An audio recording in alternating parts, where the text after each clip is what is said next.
ছেলে যত বড় হচ্ছে বিভিন্ন ধরনের মুখরোচক খাবারও ডিমান্ড বাড়তেছে। তো আমি চেষ্টা করি ছেলেকে হোমমেড খাবার বানিয়ে দেওয়ার, বাইরের খাবারটা একটু কম দিয়ে থাকি।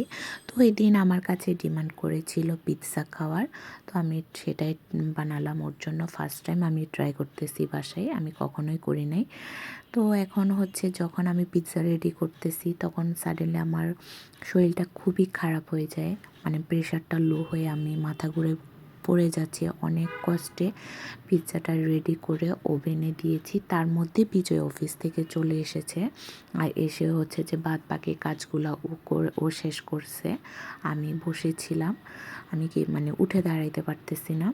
পরবর্তীতে হচ্ছে ওরা বাপ ছেলে মিলে খেয়েছে। আমি অতটা খাই নাই, এক পিসে খেয়েছি।